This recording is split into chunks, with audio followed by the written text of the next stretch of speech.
எவ்வாறு மூலை படப்பாதி இணைப்பு செய்வது என்பதை நீ கற்றுக்கொள்வாய். மூலை படப்பாதி இணைப்பு ஒரு எளிய முறையில் சட்டத்தை உடனடியாக இணைக்க பயன்படும் இணைப்பு. 2 சமமான தடிமன் மரத்துண்டின் முனையை படப்பாதி கனத்திற்கு செய்து இணைக்கப்படும் கட்டமைப்பு.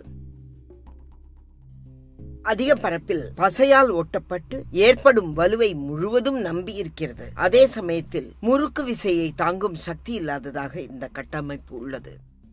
இதற்கு தேவையான கருவி ஒரு பென்சில், ஒரு வரையும் கத்தி, ஒரு ரூலர், ஒரு மூலமட்ட பலகை, ஒரு குறுக்கு அறுக்கும் வாள், ஒரு கீத்துக்கட்டை, ஒரு மேஜை இழைப்புளி, ஒரு 4 மடிப்பு அளவுகோல், ஒரு மரசுத்தி, ஒரு ஊளி, ஒரு கிட்டி மற்றும் ஒரு இடுக்கி.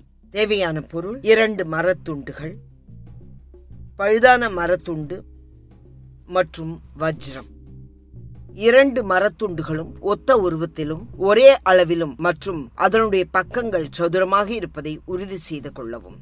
ஒரு மரத்துண்டை செங்குத்தாக மற்றொரு துண்டின் மேல் அதன் முனையுடன் ஒரே கோட்டில் இருக்கும்படி வைக்கவும். மேலே உள்ள மரத்துண்டின் அகலத்தை கீழே உள்ள மரத்துண்டில் கத்தியால் வரையும்.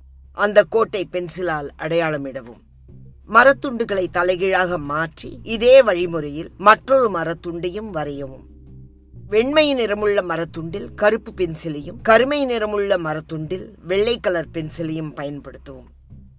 2 துண்டுகளிலும் மூலமட்ட பலகையால் கோடுகளை அடுத்துள்ள பக்கங்களிலும் படபாதி அளவுக்கு செங்குத்தாக வரையவும். வரையும் கத்தி மற்றும் ரூலரால் முதல் மரத்துண்டில் பிரித்து எடுக்க வேண்டிய தடிமன் பகுதியை பென்சிலால் அடையாளமிடவும்.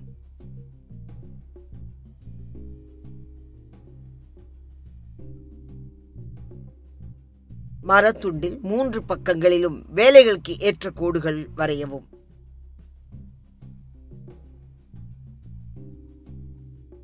இதே மாதிரி மற்றொரு மரத்துண்டிலும் படப்பாதி அளவுக்கு 3 பக்கங்களிலும் வரையவும்.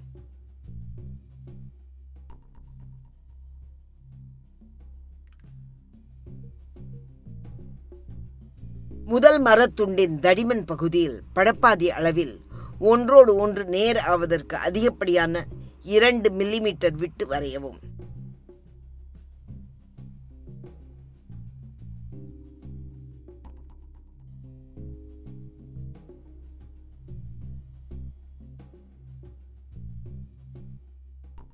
அவ்வாறு கீத்துக்கட்டியால் வரையப்படுவதை காணொலியில் காணலாம்.